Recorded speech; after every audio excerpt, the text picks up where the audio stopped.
السلام علیکم ورحمۃ اللہ وبرکاتہ۔ آج ہم حدیث نمبر 468 پڑھیں گے۔ نحمدہ ونصلی علی رسولہ الکریم، اما بعد، فاعوذ باللہ من الشیطان الرجیم، بسم اللہ الرحمن الرحیم۔ وعن بریدہ بن الحصیب رضی اللہ تعالی عنہ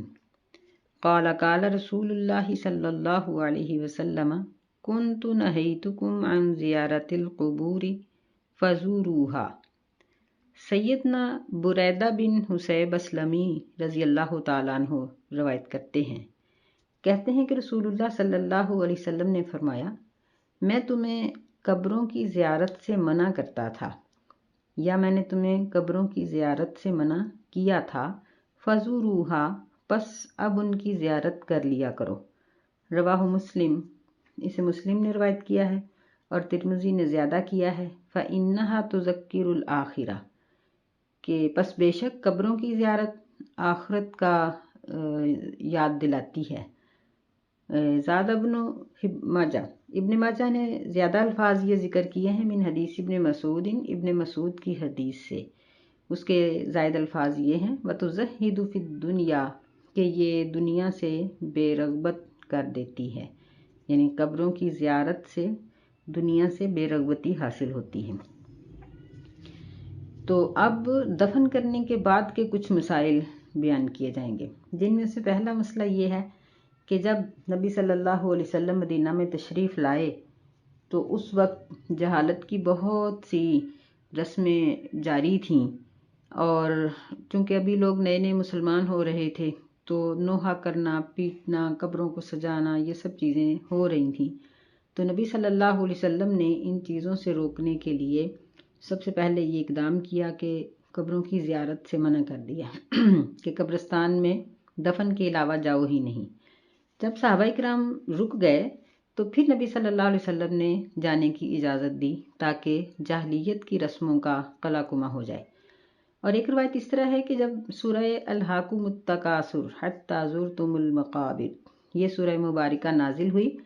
تو نبی صلی اللہ علیہ وسلم نے اس کے بعد قبروں کی زیارت کی اجازت دی اور فرمایا کہ اس سے دنیا سے بے رغبتی حاصل ہوتی ہے، کہ قبرستان میں جانے سے انسان کو اپنی موت یاد رہتی ہے اور دنیا سے بندہ بے رغبت ہو جاتا ہے۔ تو یعنی اب مسئلہ یہ ہے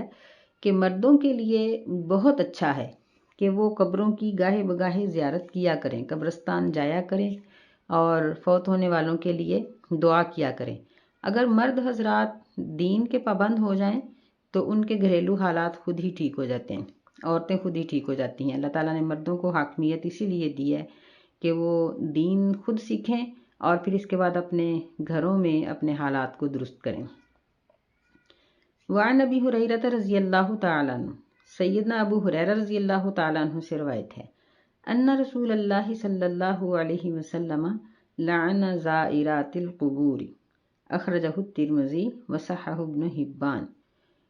فرماتے ہیں کہ بے شک رسول اللہ صلی اللہ علیہ وسلم نے قبروں کی زیارت کرنے والی خواتین پر لعنت کی ہے۔ اسے ترمذی نے روایت کیا ہے اور اس کو ابن حبان نے صحیح قرار دیا ہے، اور اسے علامہ البانی رحمہ اللہ علیہ نے فرمایا ہے کہ یہاں زائرات کی بجائے زوارات القبور کے الفاظ ہیں۔ اس کا مطلب یہ ہوگا کہ کثرت سے قبروں کی زیارت کرنے والی عورتوں پر لعنت ہے۔ تو اس سے پہلی حدیث میں جب نبی علیہ السلام نے فرمایا کہ فزوروہا، اب اس کی زیارت کیا کرو، تو وہ لفظ عام ہے، جس کی وجہ سے بعض علماء یہ کہتے ہیں کہ جب نبی علیہ السلام نے زیارت سے منع کیا تھا تو اس وقت کہا تھا کہ عورتیں جو کریں گی زیارت ان پہ لعنت ہے، یعنی مردوں کو منع کیا، لیکن بعض اوقات عورتیں ایک منع کام کو بھی کرنے سے باز نہیں آتی، تو اس لیے ان کے لیے تاکیدی حکم دیا گیا کہ ایسی عورتوں پر لعنت ہے۔ اور بعض نے اس کی وجہ یہ ذکر کی ہے کہ چونکہ عورتوں میں ضبط کم ہوتا ہے تو جب یہ قبر پر جائیں گی تو یہ قبر میں جس کی بھی قبر پر جائیں گی اس کے ساتھ بات کرنے سے باز نہیں آتی کہ تمہارے بچوں میں یہ خوشی ہے اور تمہارا فلاں پریشان ہے یا فلاں فوت ہو گیا ہے، یا فوت ہونے والے کو مخاطب کر کے اس سے باتیں کریں گی، تو یہ صبر کے خلاف ہیں یہ سب چیزیں، اس لیے عورتوں کے لیے سختی کی گئی ہے۔ اور ایک آدھ مرتبہ کسی ضرورت کے تحت قبرستان میں کسی عورت کا جانا یہ برا نہیں ہے، لیکن کثرت سے ایسا کرنا، عورتوں کا قبرستان میں جانا، یا بعض لوگوں نے اپنی ایک روٹین بنائی ہوتی ہے کہ وہ ہر عید پہ جاتے ہیں یا ہر جمعے جاتی ہیں،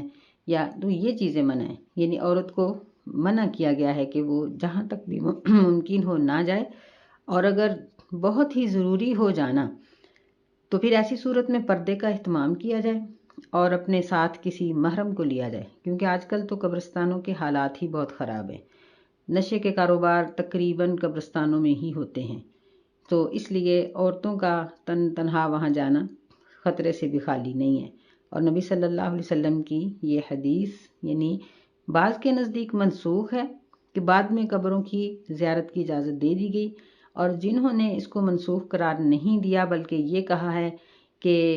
اس کی شرط ہے کہ وہ عورتیں جو وہاں جا کر جزا فسا کرتی ہیں، روتی پیٹتی ہیں، ان کے اوپر لعنت ہے، اور جو کثرت سے جاتی ہیں ان پر لعنت ہے، اور دوسری عورتوں پر نہیں ہے، جو کبھی کبھار زندگی میں ایک آدھ مرتبہ اگر قبرستان میں چلی جائیں تو اس میں کوئی حرج کی بات نہیں ہے، یہی زیادہ درست ہے۔ وعن ابی سعید الخدری رضی اللہ تعالیٰ عنہ، سیدنا ابو سعید خدری رضی اللہ تعالیٰ عنہ سے روایت ہے، قال لعن رسول اللہ صلی اللہ علیہ وسلم النائحۃ والمستمع، کہ نبی صلی اللہ علیہ وسلم نے نوحہ کرنے والی اور سننے والی پر لعنت فرمائی۔ اخرجہ ابو داود، اسے ابو داود نے روایت کیا ہے۔ نائحہ، نوحہ کرنا یہ ہوتا ہے کہ یعنی مرنے والے کے اوصاف، چاہے وہ جھوٹے بنائے ہوئے ہوں یا سچے ہوں، اس کو ایک خاص انداز میں ایک عورت بیان کرتی ہے کہ تم ایسے تھے، تم ایسے تھے، تم ایسے تھے، اور باقی ساری چپ کر کے سنتی ہیں۔ پھر دوسری چیختی ہے اور بیان کرتی ہے۔ ایک ہوتا ہے خاموشی سے بات کرنا، وہ اور چیز ہے۔ ایک ہی ہوتا ہے کہ رو رو کے، پیٹ پیٹ کے، بالوں کو نوچ کر یا اس طرح کی کوئی حالت بنا کر اس کی صفات کو ذکر کرنا اور باقی سب کا اس کو سننا۔ تو یہ عرب میں جاہلیت کی ایک بہت بڑی رسم تھی، بلکہ ایک دوسرے کے ساتھ جس طرح ہم شادیوں پہ لینا دینا کرتے ہیں، اس طرح ان کے نوحہ کے بھی ایک دوسرے پر قرض ہوتے تھے کہ میں نے تمہاری میت پہ نوحہ کیا تھا تو تم اور میری بھی کرو۔ یعنی اتنا وہ چیختی تھیں کہ ایک عورت کے بس کی بات نہیں ہوتی تو دوسروں سے بھی مدد لینی پڑتی تھی اور مجبوراً لینی پڑتی تھی۔ تو اسلام نے ایسا کرنے والیوں کے اوپر اور سننے والیوں کے اوپر لعنت فرمائی ہے۔ تو اب ایسا کرنے سے، چیخنے سے، چلانے سے، کپڑے پھاڑنے سے، منہ پر تھپڑ مارنا، بالوں کو نوچنا یا چپ کرانے والوں کے گلے پڑ جانا، ان سب چیزوں سے منع کیا گیا ہے، بلکہ ایسے موقع پر بڑے صبر اور تحمل سے کام لینا چاہیے۔ وعن ام عطیہ رضی اللہ تعالیٰ عنہ، سیدہ ام عطیہ رضی اللہ تعالیٰ عنہ سے روایت ہے، قالت، کہتی ہیں، اخذ علینا رسول اللہ صلی اللہ علیہ وسلم اللہ ننوح، کہتی ہیں کہ ہم سے رسول اللہ صلی اللہ علیہ وسلم نے عہد لیا تھا کہ ہم نوحہ نہیں کریں گی۔ یعنی یہ خاص عورتوں کا فعل ہے، اگرچہ مرد بھی ایسے کرتے ہیں، ان کو بھی نہیں کرنا چاہیے، لیکن جو چیزیں مرد میں خاص ہیں وہاں ان کے لیے تاکید ہے، اور جو چیزیں عورتوں میں خاص ہوتی ہیں نبی علیہ السلام نے ان کے لیے تاکید کی ہے۔ تو یہاں تاکیداً ام عطیہ فرماتی ہیں کہ ہم عورتوں سے نبی علیہ السلام اس بات کا عہد لیتے تھے کہ ہم نوحہ نہیں کریں گی، بین کرنا، چیخنا، چلانا، واویلا کرنا، گریبان چاک کرنا، یہ سب چیزیں یہ حرام ہیں، بلکہ غمی کا اظہار صرف اپنی آنکھوں سے کیا جا سکتا ہے، رویا جا سکتا ہے، یا مرنے والے کے لیے اچھے الفاظ بولے جا سکتے ہیں، اور اچھے الفاظ میں بھی یہ ہے کہ اس کو بڑھا چڑھا کے مرنے والے کو ذکر نہیں کرنا چاہیے، یہ بھی غلط ہے، یہ ٹھیک نہیں ہے۔ وعن ابن عمر رضی اللہ تعالی عنہما، سیدنا ابن عمر رضی اللہ تعالی عنہما سے روایت ہے، عن النبی صلی اللہ علیہ وسلم، وہ نبی صلی اللہ علیہ وسلم سے روایت کرتے ہیں، فرمایا کہ المیت یعذب فی قبرہ بما نیح علیہ، کہ میت کو قبر میں عذاب کیا جاتا ہے اس وجہ سے جو اس پر نوحہ کیا جا رہا ہے، اس پر پیٹا جا رہا ہے۔ متفق علیہ، اس پر بخاری مسلم کا اتفاق ہے۔ وَلَهُمَا نَحْوَهُ عَنِ الْمُغِیرَةِ، اور ان دونوں میں اسی طرح کی روایت مغیرہ بن شعبہ رضی اللہ تعالیٰ عنہ سے بھی مروی ہے۔ یہاں یعذب کے الفاظ ہیں، عذاب دیا جاتا ہے میت کو اس وجہ سے کہ اس کے اوپر نوحہ کیا جاتا ہے۔ تو یہاں ایک سوال پیدا ہوتا ہے کہ اللہ تعالیٰ ارشاد فرماتے ہیں کہ وَلَا تَزِرُ وَازِرَةٌ وِزْرَ أُخْرَىٰ، کہ کوئی کسی دوسرے کے گناہوں کا بوجھ نہیں اٹھائے گا، تو پھر پیٹنے والے کے پیٹنے کا عذاب مرنے والے کو کیوں ہوا، کہ وہ تو نہیں پیٹ رہا؟ تو اس کا جواب یہ ہے کہ یا تو یہ ایسا مرنے والا ہے جس نے یہ وصیت کی ہو کہ میرے مرنے پر مجھے بڑا کیا جائے، یعنی بہت زیادہ پیٹا جائے، رویا جائے، تاکہ میری قدر و قیمت واضح ہو جائے، یا پھر اس کا مطلب یہ ہے کہ وہ مرنے والا خود بھی ایسا کرتا تھا اور اس کی دیکھا دیکھی اس کی اولاد یا اس کے جو عزیز ہیں وہ بھی ویسا ہی کرتے تھے، اب وہ تو مر گیا اور بعد میں جب اس کے اوپر پیٹا گیا تو گویا وہ خود سکھانے والا تھا، تو اس کو اس وجہ سے عذاب دیا جائے گا کہ کیا تم اسی طرح کے تھے کہ جس طرح کہ تم یہاں بیان کیے جا رہے ہو، اور اس کو اس پر تکلیف دی جاتی ہے۔ اور یہاں ایک رغبت بھی ہے کہ جب ہمیں یہ بات معلوم ہو جائے کہ ہمارے مرنے والے کو ہمارے اس طرح کرنے سے تکلیف ہے تو پھر ہمارا رک جانا زیادہ آسان ہے۔ وعن انس رضی اللہ تعالیٰ عنہ، سیدنا انس رضی اللہ تعالیٰ عنہ سے روایت ہے، قالا کہتے ہیں، شہدت بنتا للنبی صلی اللہ علیہ وسلم تدفن، میں نبی صلی اللہ علیہ وسلم کی ایک صاحبزادی کے دفن کے موقع پر حاضر تھا، ورسول اللہ صلی اللہ علیہ وسلم جالس عند القبر، اور نبی صلی اللہ علیہ وسلم قبر کے پاس بیٹھے ہوئے تھے، فرأیت عینیہ تدمعان، میں نے دیکھا کہ آپ کی آنکھوں سے آنسو بہہ رہے تھے، رواہ البخاری، اسے امام بخاری رحمہ اللہ نے ذکر کیا ہے۔ تو یہاں نبی صلی اللہ علیہ وسلم کے بیٹھنے کا ذکر ہے، حالانکہ پیچھے ہم پڑھ آئے ہیں کہ قبر پر بیٹھا نہ جائے، تو یہاں اس کی وضاحت یہ ہے کہ قبر ابھی تیار نہیں ہوئی تھی، وہاں جو بیٹھنے سے منع کیا گیا ہے وہ ہے کہ قبر پر میں دفن کرنے کے بعد میت کے لیے کچھ پڑھنے کے لیے بیٹھا جائے، وہ منع ہے۔ یہاں یہ ہے کہ قبر ابھی تیار نہیں ہوئی تھی اور نبی صلی اللہ علیہ وسلم بیٹھ کے، صحابہ بھی بیٹھے تھے، آپ اس موقع پر روئے بھی ہیں اور آپ نے کافی لمبا مرنے والے کا جو نقشہ ہے وہ بھی ذکر کیا ہے کہ فوت ہونے والے کے ساتھ مرنے کے بعد کیا ہوتا ہے۔ تو اس حدیث سے ہمیں یہ بات معلوم ہوئی کہ آنکھوں سے رونا جائز ہے، اس میں کوئی حرج کی بات نہیں ہے۔ بعض اوقات بعض لوگوں کو زیادہ رونا آ جاتا ہے، تو ویسے یہ ہے کہ اپنے آپ کو کنٹرول کرنے کی کوشش تو کرنی چاہیے، لیکن اگر کوئی صبر کے ساتھ روئے تو اس میں کوئی حرج کی بات نہیں ہے، بلکہ نبی صلی اللہ علیہ وسلم کی حدیث ہے کہ اگر کسی کا کوئی عزیز فوت ہوتا ہے اور اسے صدمہ پہنچتا ہے اور وہ صبر کرے اور اسلامی طریقے کے مطابق اس صدمے کو برداشت کرے تو اللہ تعالیٰ اس کو بہت سا اجر دیتے ہیں، اور پھر جب بھی اس کو اپنا وہ صدمہ یاد آئے، چاہے 20 سال بعد یا 40 سال بعد یا جلدی، تو پھر وہ انا للہ و انا الیہ راجعون پڑھے اور صبر اپنے آپ کو دلائے تو اللہ تعالیٰ اس کو اتنا ہی اجر پھر دے دیتے ہیں جتنا اس صدمے کے وقت پر دیا تھا۔ تو اس سے معلوم ہوتا ہے کہ مرنے والے کو یاد کرنا یا اس پہ آنسو بہانا یہ منع نہیں ہے، بلکہ چیخنا، چلانا، رونا، پیٹنا یا اس کی اس طریقے سے تعریف کرنی کہ جس کو نوحہ کہا جائے، یہ سب چیزیں منع ہیں۔ اللہ تعالیٰ جو سیدنا جابر رضی اللہ تعالیٰ عنہ سے مروی ہے، وعن جابر رضی اللہ تعالیٰ عنہ ان النبی صلی اللہ علیہ وسلم قال، وہ کہتے ہیں کہ رسول اللہ صلی اللہ علیہ وسلم نے فرمایا، لا تدفنوا موتاکم باللیل الا ان تضطروا الیہ، کہ تم اپنے مردوں کو رات کے وقت دفن نہ کرو مگر یہ کہ تم مجبور کر دیے جاؤ، یعنی کوئی بہت مجبوری ہو۔ اخرجہ ابن ماجہ، اس حدیث کو ابن ماجہ نے روایت کیا ہے اور اس کی اصل مسلم میں ہے، اور اس میں یہ الفاظ بھی ہیں، قال زجر ان یقبر الرجل فی اللیل حتی یصلی علیہ، نبی صلی اللہ علیہ وسلم نے کسی بھی شخص کو رات کو دفن کرنے سے ڈانٹا مگر یہ کہ اس پر نماز جنازہ پڑھ لی جائے۔ تو اس حدیث میں رات کے وقت دفن کرنے سے ممانعت ہے، اور مسلم کی حدیث میں اس کی وجہ بیان کر دی گئی ہے کہ رات کے وقت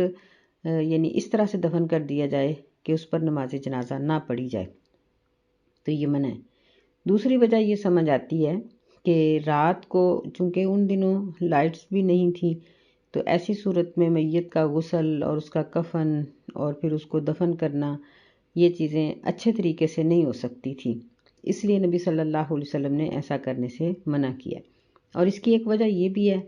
کہ رات کو جب میت کو دفن کیا جائے گا، اس کا جنازہ پڑھا بھی دیا جائے تو زیادہ لوگ شامل نہیں ہو سکیں گے، تو اگر کسی شخص کا دن کے وقت نماز جنازہ پڑھ لیا جائے پھر اس کو رات کو دفن کیا جائے، یا جس طرح آج کل لائٹس موجود ہیں تو اس طرح کی مشکلات نہیں ہیں، تو اس میں کوئی حرج کی بات نہیں۔ اس حدیث سے ہمیں ایک بات یہ بھی معلوم ہوتی ہے کہ جنازہ ایسے وقت میں اور ایسی جگہ پر رکھنا چاہیے جہاں زیادہ سے زیادہ لوگ شریک ہوں، اور یہ کوشش کرنی چاہیے کہ لوگوں کی شرکت بڑھائی جائے، کیونکہ جتنے افراد زیادہ ہوں گے اتنی دعا زیادہ ہوگی۔ اس نیت سے لوگوں کی کثرت کو پسند کرنا چاہیے، اور کثرت کی جگہ پر مثلاً کسی اہم جگہ پر نماز جنازہ ہونی چاہیے کہ میت کے لیے زیادہ سے زیادہ دعا ہو سکے۔ باقی رات کو دفن کرنے کے بارے میں بہت سی دلیلیں موجود ہیں۔ سیدہ فاطمہ رضی اللہ تعالیٰ عنہ کی وصیت تھی کہ ان کو رات کو دفن کیا جائے، ابو بکر رضی اللہ تعالیٰ عنہ کو بھی رات کو دفن کیا گیا، بلکہ ترمذی اور ابن ماجہ میں ایک حدیث آتی ہے جس سے معلوم ہوتا ہے کہ نبی علیہ السلام نے خود اپنے ایک صحابی کو رات کو دفن کیا تھا۔ تو یعنی بغیر وجہ کے یا کسی وجہ کے ساتھ رات کو دفن کرنے میں حرج نہیں ہے۔ البتہ یہ جو ڈانٹ ہے اور ممانعت ہے یہ ایسی صورت میں ہے کہ میت کے جو اس کے احکامات ہیں اگر وہ پورے نہ ہو سکیں، یعنی اگر اس کا حق ادا نہیں ہو سکتا، رات کو کفن دفن کے مسائل اچھے طریقے سے نہیں ہو سکتے یا لوگوں کی حاضری نہیں ہو سکتی، تو ایسی صورت میں رات کو دفن نہ کیا جائے۔ وعن عبداللہ بن جعفر رضی اللہ تعالیٰ عنہ، سیدنا عبداللہ بن جعفر رضی اللہ تعالیٰ عنہ سے روایت ہے، کہتے ہیں لما جاء نعی جعفر حین قتل، جب سیدنا جعفر بن ابی طالب رضی اللہ تعالیٰ عنہ کی شہادت کی خبر آئی، حین قتل جب وہ شہید کر دیے گئے، قال رسول اللہ صلی اللہ علیہ وسلم، تو رسول اللہ صلی اللہ علیہ وسلم نے فرمایا اصنعوا لآل جعفر طعاما، کہ جعفر کے بال بچوں کے لیے، اس کے گھر والوں کے لیے کھانا تیار کرو، فقد اتاہم ما یشغلہم، ان پر ایک ایسی مصیبت آئی ہے جس نے ان کو مشغول کر دیا ہے، مصروف کر دیا ہے۔ اخرجہ الخمسہ، اسے خمسہ نے روایت کیا ہے، الا النسائی، سوائے نسائی کے۔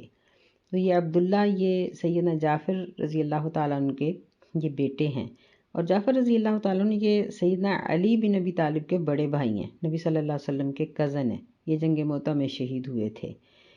اور ان کے دونوں بازو کٹ گئے تھے، تو نبی صلی اللہ علیہ وسلم نے یہ بشارت سنائی تھی کہ اللہ تعالیٰ نے ان کو دو بازوں کی جگہ پر جنت میں دو پر دیے ہیں اور وہ ان سے اڑتے پھرتے ہیں، اسی لیے ان کو جعفر طیار یا ذوالجناحین بھی کہا جاتا ہے۔ تو اس حدیث میں اہل میت کے لیے یعنی میت کے گھر والوں کے لیے کھانے کا ذکر ہے۔ یہی وہ حدیث ہے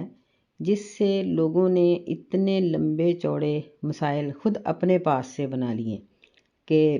پہلے یعنی ساری برادری اکٹھی ہوتی ہے، پھر دیگیں پکتی ہیں، پھر ان دیگوں کے لیے بھی رشتہ دار مخصوص ہیں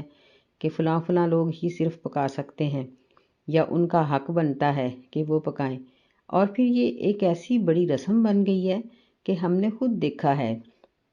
کہ بعض دفعہ لوگ دوسروں سے صدقہ و خیرات کے پیسے لے کر یہ دیگیں پکا کر رسم کو پورا کرتے ہیں کہ اگر وہ نہیں کرتے تو خاندان میں ان کی ناک کٹتی ہے، استغفر اللہ۔ تو یہ ساری ہی رسمیں غلط ہیں۔ یہ جب ایک چیز کی شکل بگاڑ لی جائے تو پھر اس میں درستی کہاں سے آئے گی؟ یہاں بات صرف یہ ہے کہ اہل خانہ کے لیے کھانا تیار کیا جائے، اور اہل خانہ میں ان کے وہ مہمان بھی شامل ہوں گے جو دور سے آئے ہیں، جن کے لیے کھانا کھانا ضروری ہے، مثلاً جو رات رہنے والے ہیں۔ تو جو باقی ارد گرد کے لوگ ہیں ان کو چاہیے کہ حتی الامکان میت کے گھر سے کھانا کھانے سے گریز کریں، بچنا چاہیے۔ ویسے بعض لوگ یہاں حرام تک کا فتویٰ لگاتے ہیں، تو حرام نہیں ہے، لیکن جہاں تک بھی ممکن ہو بچنا چاہیے۔ اور پھر یہ ہے کہ یہ جو ہماری رسمیں بنی ہوئی ہیں کہ فلاں فوت ہو تو فلاں کھانا پکانے کا حقدار ہے اور فلاں ہو تو فلاں کا حق بنتا ہے، ان رسموں کو توڑا جائے۔ سب سے پہلے جو ہمسائے ہوتے ہیں ان پر حق ہے کہ وہ میت کے گھر والوں کا کھانا پکائیں۔ ہم لوگ اپنے بچپن میں ایسے ہی دیکھتے آئے تھے کہ کوئی فوت ہو جاتا تھا تو ہمسائیاں ایک دن ایک کے گھر میں دال کا پتیلا پکتا اور وہ روٹیاں ساتھ چند ایک بھیج دیتی، دوسرے دن دوسرے گھر سے سالن چلا جاتا۔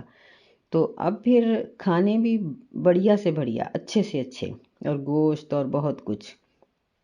تو ان ساری چیزوں سے بچنا چاہیے کہ اس میں پکانے والوں کے لیے بھی بڑی تنگی ہے اور یہ بہت بڑی ایک غلط قسم کی رسم بن چکی ہے۔ اور دوسری ایک حدیث آتی ہے، نبی صلی اللہ علیہ وسلم نے فرمایا کہ میت کے اہل خانہ 3 دن تک سوگ منا سکتے ہیں۔ ان دونوں حدیثوں کو ملا کر لوگوں نے 3 دن کے بے شمار کھانے، ناشتے اور رات کے مسائل بنا لیے ہیں۔ حالانکہ وہاں بھی یہ ہے کہ جس طرح کسی کی وفات پر کاروبار یا گھر کے سلسلے رک جاتے ہیں، تو فرمایا کہ زیادہ سے زیادہ 3 دن تک تم ایسا کر سکتے ہو، اس کے بعد اپنے معمولات کو لازمی طور پر جاری کرو۔ 3 دن کے بعد کپڑا بچھا کے بیٹھنا اور یہ چیزیں یہ چھوڑ دو۔ یہ صرف گھر والوں کے لیے، یہ نہیں ہے کہ ساری برادری جا کر 3 دن بیٹھی رہے، یہاں سے ہی کام خراب ہوتا ہے۔ تو لوگوں کو اس طرح نہیں کرنا چاہیے، بلکہ میت کے کفن دفن اور جنازے کے وقت میں حاضر ہوں اور بعد میں ایک آدھ چکر لگا لیا جائے یا اپنے تعلقات کے مطابق زیادہ بھی چکر لگ جائیں، تو وہاں یعنی کھانے پینے سے اور ان پر بوجھ ڈالنے سے بچنا چاہیے۔ وعن سلیمان ابن بریدہ رضی اللہ تعالی عنہ ان ابیہ، سلیمان بن بریدہ یہ اپنے باپ رضی اللہ تعالیٰ عنہ سے روایت کرتے ہیں، باپ صحابی تھے، کہتے ہیں کان رسول اللہ صلی اللہ علیہ وسلم یعلمہم اذا خرجوا الی المقابر ان یقولوا، کہ نبی صلی اللہ علیہ وسلم ان کو سکھاتے تھے کہ جب وہ قبرستان کی طرف جائیں، ان یقولوا یہ کہ وہ کہیں السلام علی اہل الدیار من المؤمنین والمسلمین، اے مومن اور مسلمان گھر والو تم پر سلامتی ہو، وَإِنَّا إِن شَاءَ اللَّهُ بِكُمْ لاحقون، اور بے شک ہم اگر اللہ تعالیٰ نے چاہا تو تم سے جلدی ملنے والے ہیں، نسأل اللہ لنا ولکم العافیہ،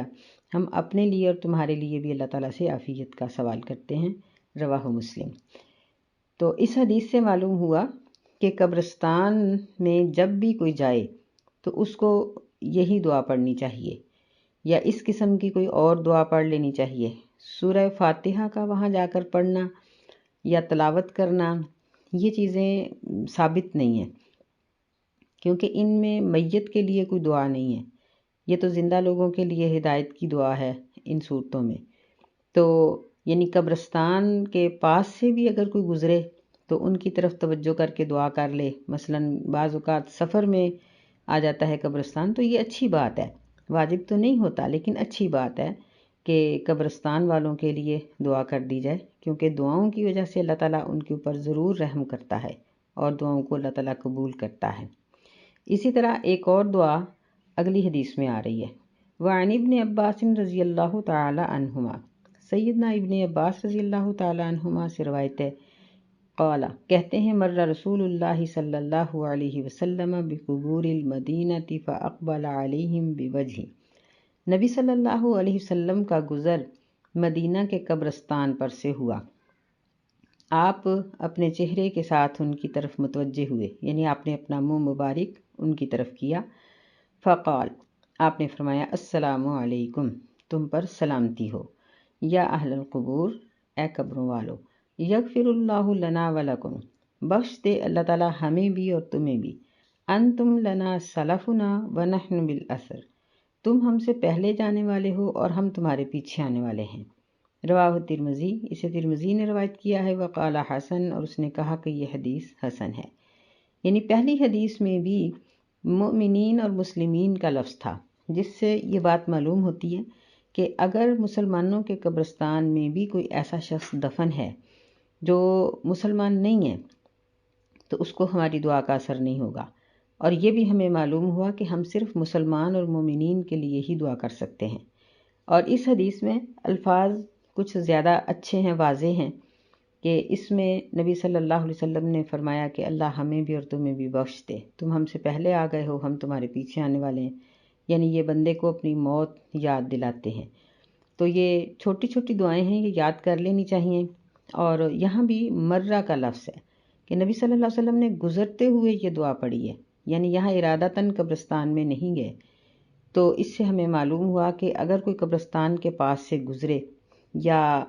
رستے میں قبرستان آ رہا ہو یا وہ ارادتاً جائے تو اس کو چاہیے کہ وہ سارے قبرستان والوں کے لیے دعا کرے،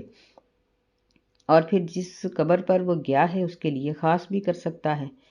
تو سب کے لیے دعا کرنی چاہیے، اور جس بھی قبر پر کوئی جائے کسی اپنے عزیز کے لیے تو اس کے لیے خاص دعا کرے، لیکن اس کو گھر کے حالات بھی نہ سنائے اور وہاں کسی قسم کی اور کوئی بھی دعا نہ کرے۔ بے شک جس طرح شفا کی دعا ہے یا رزق کی دعا ہے، اللہم ارزقنا یا اللہم اشفنا، یہ تمام اس قسم کی دعائیں قبرستان میں جا کر پڑھنی ممنوع ہیں۔ وعن عائشہ رضی اللہ تعالی عنہا،